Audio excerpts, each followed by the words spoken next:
What's up, everybody? Thanks for coming back to my channel today. Happy Halloween to everybody out there. Today is October 31st, 2020. Check this story out. Before I get into it, do me a favor. Just starting out here on YouTube, trying to grow my channel a little bit. Hit the subscribe button. Help me out. I'd love to have you join me on this journey. All right. Check this out. Kentucky woman creates Black Lives Matter cemetery in front yard for Halloween. I don't even know what to say about this. I don't know if this is appropriate, inappropriate, if this... Okay, well, let me change that.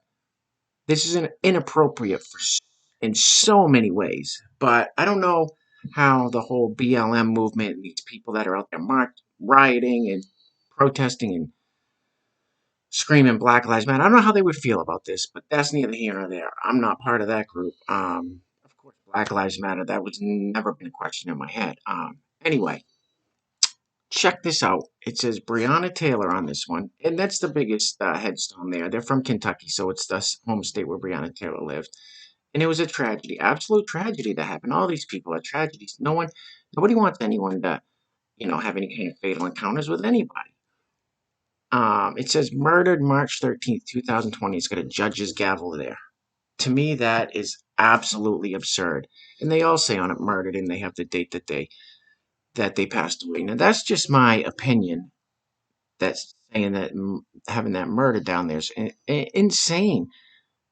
The crazy part, and so, okay, they have Breonna Taylor, they have Philando Castile, Alton Sterling, they have George Floyd back there. So they have, these are all people of color that had altercations with the police and ended up dying in one way or another.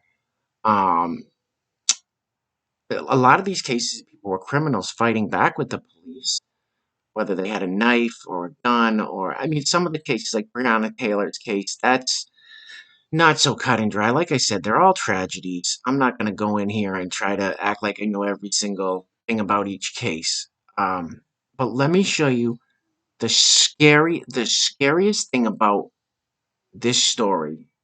It blows my mind. So I'm going to pull up some news footage on this. All right, now, if you want to see the story in depth on a great channel, Anthony Brian Logan, ABL, he's got a really big YouTube channel, and he covers this story, and he does a great job on it. He goes into it. So I recommend checking him out. But I'm going to pull up the news story on this that they ran, and let you see it for yourself, and let you make an opinion, make a determination on what your opinion is. Let me know in the comments when this is over if you think this is absolute absurdity, if you think this is okay. I don't know. Like I said in my last video, some days I feel like I'm losing my mind. I feel like all common sense has gone out the window. I need you guys out there to let me know that I'm not losing my mind, or I am losing my mind.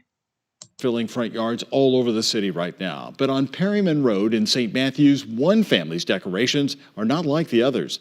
They will make you stop and think. As the night team's Jesse Cohen shows us, it's all an effort to create a much bigger conversation.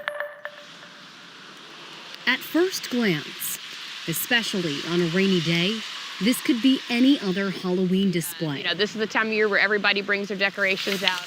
But then you stop. It's still Halloween themed. And notice just how real it is. Breonna Taylor murdered March 13th, 2020. That we chose to really bring our feelings from how we feel and bring it outside so that everybody else can see that as well. Maggie McCreary and her family didn't want to be just another house on the block. We really wanted to take Halloween and use this as a template to really express how we feel in our family about Black Lives Matter. Their front yard has turned into a Black Lives Matter graveyard. His name wasn't really talked about. It wasn't mentioned. So we gave him the flower to make him feel extra special. Freddie and Gray murdered just because of the color of their skin. Yeah. It's really disturbing the amount of names that you could choose. Too many stories to count. The way that he was saying he couldn't breathe. But all too real to forget, making these kids pause in their yard. It's sad because all these people died just because of the color of their skin. Front and center this Halloween. You kind of have it in your face a little bit more, and I'm hoping that it's a great way for children to be brought into this conversation. This family hoping they don't have to add any more names to these tombstones. I feel like we're all just people, and the color of your skin shouldn't matter. For the Night Team, I'm Jesse Cohen.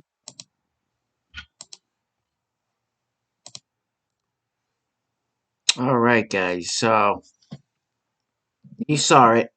You heard it. Sorry, my French bulldog's freaking out under here. Um, that was the scariest thing. I could not believe what those kids were saying. What are these people teaching these children? To say that these people were killed because of the color of their skin? Let me, this is why. This is why Philadelphia is burning down. This is why we have 150 plus nights of rioting in Portland, Oregon. This is why Seattle, 6 city blocks of Seattle, whatever it was taken over. This is why we have sustained unrest, civil unrest, and violence and protest, not even protest, and attacks on innocent people um, by these young people that feel like there's some kind of systemic injustice here because of the color of their skin. Now, I'm not saying racism doesn't exist in America. Of course, I'd be naive to say that. Of course it does. But there's not one case that I can think of that the color of the skin played out in anything. In any of this. George Floyd, for example, he had two people in his vehicle that both got out that were both black. The cops talked to them, they cooperated, and they walked away. George Floyd was hollering and screaming about being claustrophobic and didn't want to get in the police car. The cop said, "Okay, listen, I'll stay with you, man. I'll roll the window down. I'll put the AC on for you." If those cops were doing it for the color, do you think they would have been that nice to him? Now, granted, what happened to George Floyd was an absolute tragedy, and it was a huge error on the part of the police officers. I mean, I don't know, those police officers need to be, you know, there needs to be some sort of punishment for that. But I don't think race had anything to do with the stupid decisions, and also it was a stupid training procedure they had in the police department to kneel on someone's neck like that. Obviously, the officer made the choice to do that for 9 minutes. And that's his fault. He needs to be held accountable for that. But for these kids, for these kids to be saying, now that was a biracial couple. It was a black woman and a white woman and her black husband.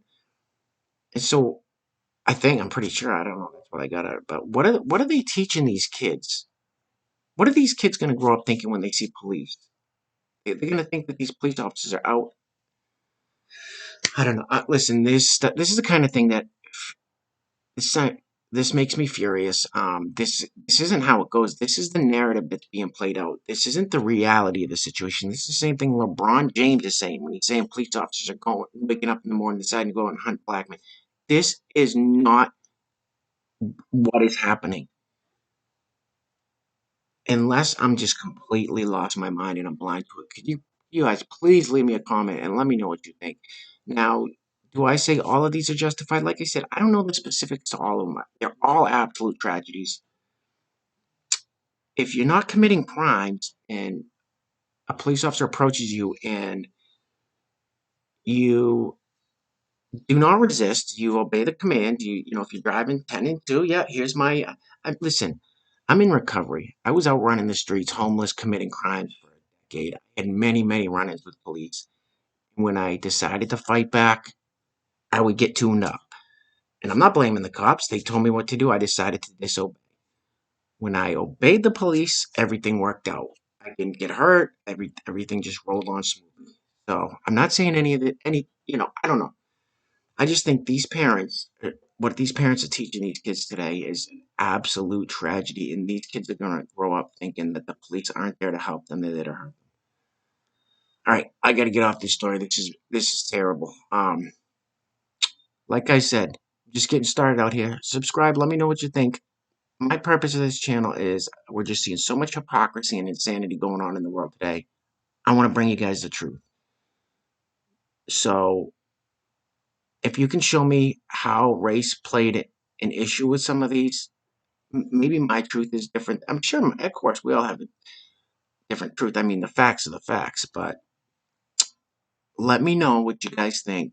Um, hit the subscribe button, hit the like button, hit the share button, hit the dislike button if you don't like this. Let me know why. I want to hear some other opinions out there. Anyway, I just had to bring this story front and center. It's just crazy. All right, guys, everybody stay safe out there. The world has gone crazy. Peace.